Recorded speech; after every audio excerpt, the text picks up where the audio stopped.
sagantaa BBC Afaan Oromooti. Nu waliin tura.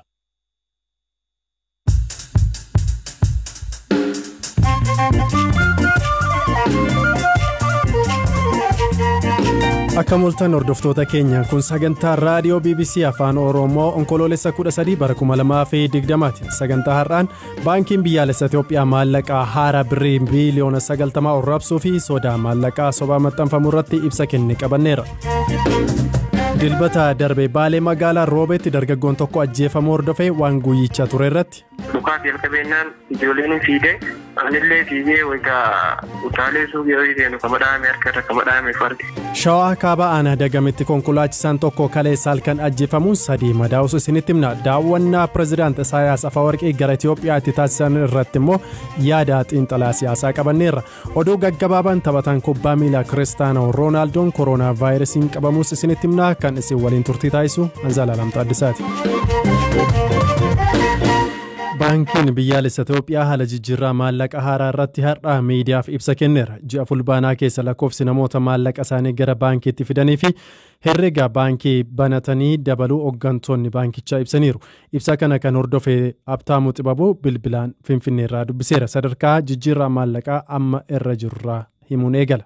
Gama jijjiirraa maallaqaatiin jijjiirraa maallaqaa fulbaana bara 2013 eegalame bifa milkaa'aa ta'een kutaalee biyyattii hundatti adeemsifamaa akka jirudha. Hooggansi baankii biyyaalessaa Itoophiyaa ibsaarra kennaniin kan isaan himanii keessattuu maallaqni haaraan kun dameewwan baankii biyyattii keessa jiran 6,561 keessatti raabsamuu isaati kan himanii damee tokko qofatu hafe damee tokkichattis maallaqa haaraa kana geessuudhaaf tumsi taasifamaa jira jechuudhaan bulchaa ittaanaan baankii biyyaalessaa Itoophiyaa obbo Salamoon Dastaa miidiyaaleedhaaf himaniiru. Gama baay'ina maallaqaatiin oolaa immoo maallaqni haaraan birriin biiliyoona 90 qabxii 4 ta'u kutaalee biyyattii garaagaraatti raabsamuu isaati kan isaan himanii keessattuu dhimmi isaan akka milkaa'inaatti kaasan tokko herregni baankii haaraa biyyattii keessatti banamuu daraan olaanaa ta'uu isaati. Haaluma kanaanis jijjiirraa maallaqaa kun erga eegalame as baankiiwwan garaagaraa biyyattii keessatti argaman keessatti herregni baankii haaraan 200,000 fi 73 ol banamuu isaati kan isaan dubbatanii. Lakkoofsawwan herregaa kunneen keessattis immoo maallaqni birriin biiliyoona 13 ol kuufamee akka jirudha kan isaan dubbatan. Gama biraatiin immoo hojiin jijjiirraa maallaqa kan wajjin wal qabatee hojjetamu inni ijoon maallaqa kanaan dura ture yookaan immoo ammallee faayidaarra jiru jechuudha. Isa jijjiiramu maallaqa isa moofaa walitti qabuudha.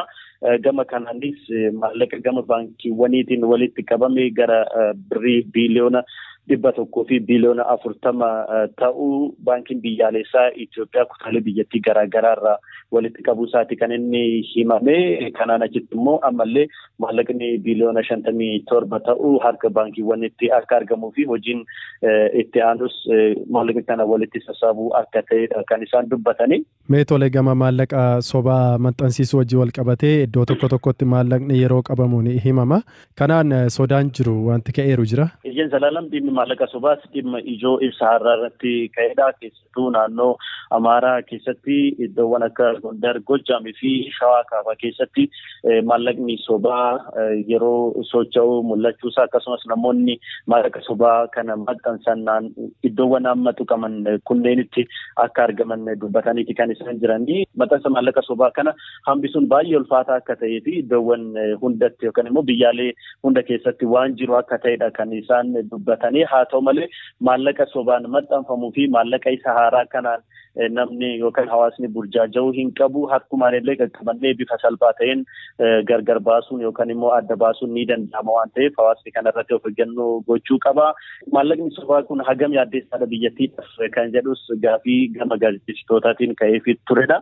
Bulchaa ittaanaan baankii biyyaalessaa Itoophiyaa obbo Salamoon Dastaa baay'ee yaaddeessaa miti jechuudhaan kan isaan dubbatanii. Abtaamuu Xibabuu gabaasa nu biraan dhaqqabsiisteef guddaa galatoomi. Galatoomi Zalaalam.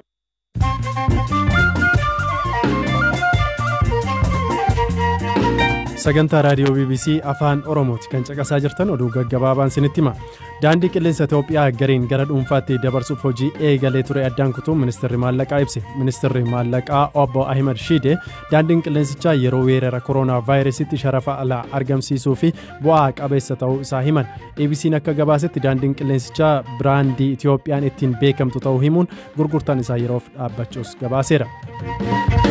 Badhaasa Ballon d'Or si'a 6 kan injifate taphataan kubbaa miilaa Portugal fi Juventus Cristiano Ronaldo kooroonaa vaayirasiin qabamuusaa federeeshiniin kubbaa miilaa Portugal beekse. Taphataan ganna 35 kun haala gaarii irra jira, mallattoon agarsiifne adda of baasee jira jedhe federeeshinichi. Portugal boru dorgommii Nations League jedhamuun Sweden waliin ni taphatti. Kaadhimamtuun mana murtii olaanaa US Amy Coney Barrett gaaffii dubbii ijoo ulfa baasuu fi eegumsa fayyaa fi kaan irratti dhiyaateef osoo hin deebisiin darbite. Amiin dhimmoota kana qeequun beekamti jedhamus osoo deebiin kenniin olaantummaa seera irratti xiyyeeffanna jechuun bira kutte.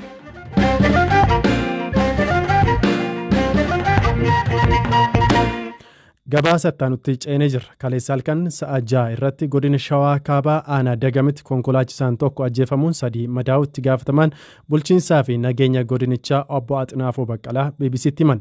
Taateen kun aanaa Dagam bakka addaan Ali Dooro jedhamutti ta'uu himanii qaamni aleellaa kana raawwate ammatti hin beekamne jedhan Obbo Axinaafuun. Kan raawwate halkan sa'aatii 6tti qaamichi hin beekamu yeroodhaaf qulqullaa'aa jira. Ammallee koreen hundaa'ee koreen dhimmicha abbummaan qabatu qaama nageenyata irraa poolisii irra qulqulleessaa jirra. Gaafa qulqullaa'ee isa hin ta'a. Ammaaf garuu qaama hin beekamneen kan tarkaanfii konkolaachisaa irratti fudhatanii konkolaataa irrattis fudhatan. Akkaataa ilaalleen dhimmoota saamicha gaggeessuu fi waan godhameedha tanamma adda ba'aa jiru. Garuu ganaa qulqullaa'ee waan qulqullaa'ee qaama seeratti hin ta'a uummataaf. Hayyee konkolaachisaa meeqadha kan ajjeefame? Kan du'e hin jiru tokko malee kun miidhaan irra kan ga'e nama 4. Rasaasanis uleedhaan isa rukutame jira. Qaamichi qaama saamicha garaagaraa gaggeessuudhaaf qaama hin beekamneedha. Shiftaas ta'uu danda'a, qaama biroos ta'uu danda'a. Waassaa meeqanaa qulqullaa'ee adda ba'ee ifata. Taateen akkanaa kana duran qunnameen beeku yeroo jalqabaatti fi taaticha uummannis daandii eegaa jira. Eegumsa san keessatti maaliif iddoo sanatti akka carraa rakkoo sun ta'e kan jedhu sana qulqulleessaa irra shakkamee kan to'atame ammaaf hin jiru. Ganaa itti deemamaa jira qulqullaa'aa. Tarii qaamni shakkamu naannoo sanarra kan socho'u saamichaanis ta'e kan biraan kan shakkitan ni jira kana dura. Qaamni adda ba'ee shakkamu ammaaf hin jiru. Qorannaadhaan booda irra ni geenya kan jedhu malee ammatti kan shakkamu shiftaadha jedhamaadha. Shiftaan kun shiftaa eessa dhufee kana dura maaliin adda ba'ee beekamaa kan jedhu kana eenyummaa isaallee qaamni seeraa kaa'achitii isaa eegee itti deemaa jira. Gabaasa biraan dilbata darbe humnootiin mootummaa godina Baalee magaalaa Roobeetti nama tokko ajjeesuun kan biraa tokko ammoo madeessuu isaanii jiraattotni magaalichaa fi aangawoonni BBC'tti himaniiru.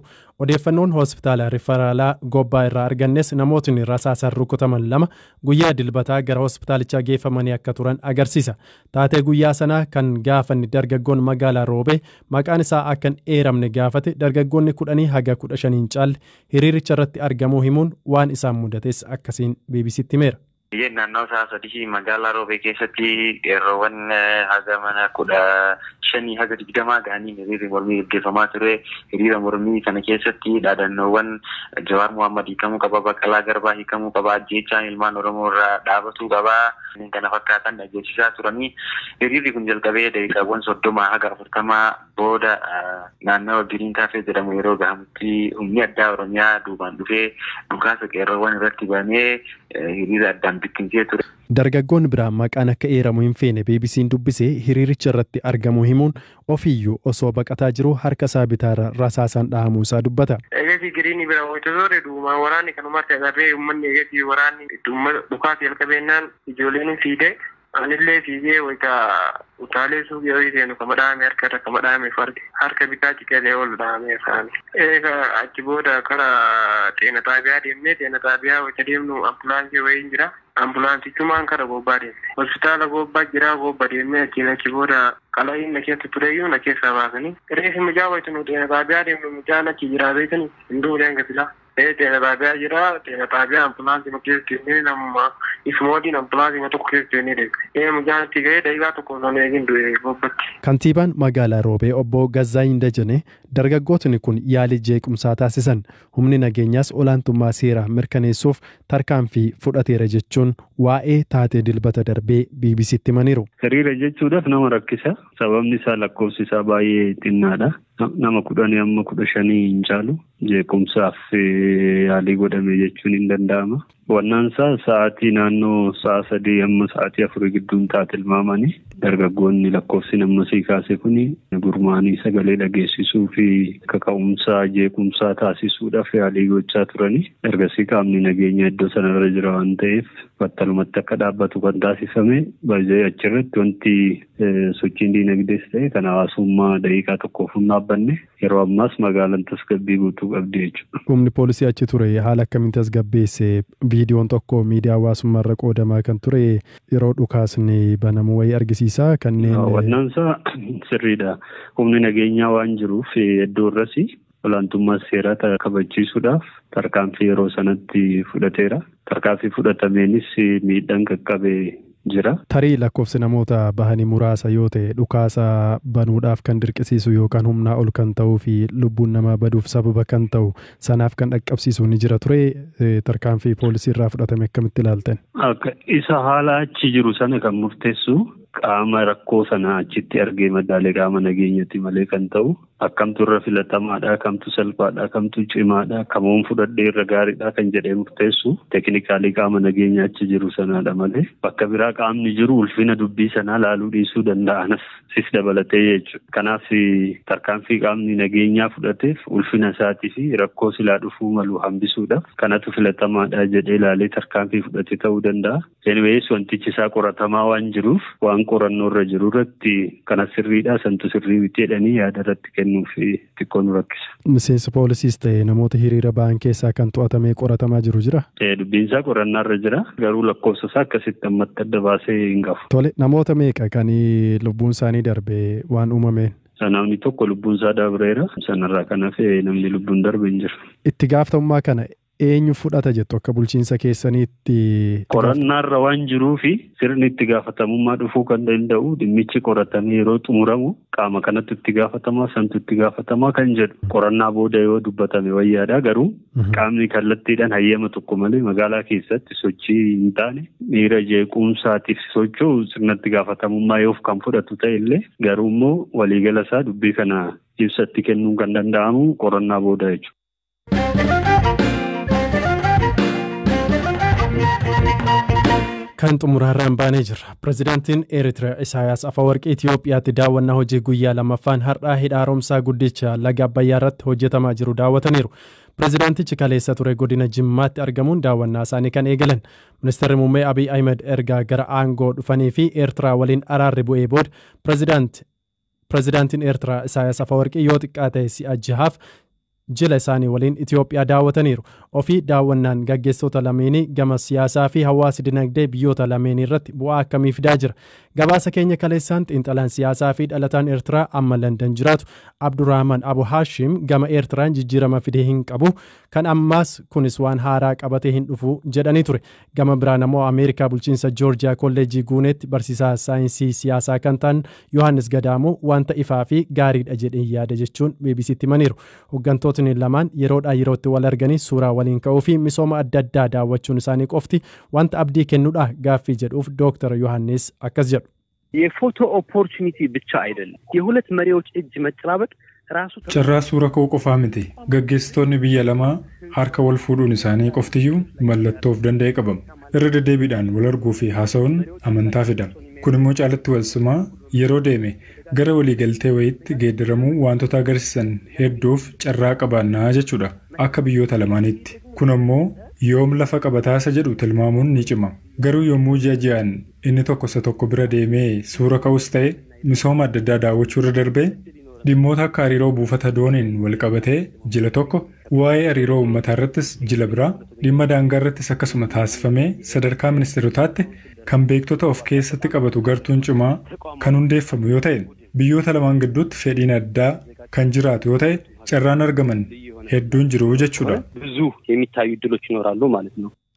kabajamtoota dhaggeeffattoota keenya sagantaa raadiyoo BBC Afaan Oromoo magaalaa Naayiroobii irraati isiniif darbuu kan galgala kana asumarratti xumurreeti kan jiru kan isiniif dhiyeesse Anzalaalam Taaddasaan ture qopheessituun sagantaa har'aa immoo Firaafoolii Dhugaasaati odeeffannoowwan dabalataa waqtaawaa ta'an argachuudhaatiif gara marsariitii keenya deemuu ni dandeessu boru walitti deebina halkan gaarii isiniif hawwa.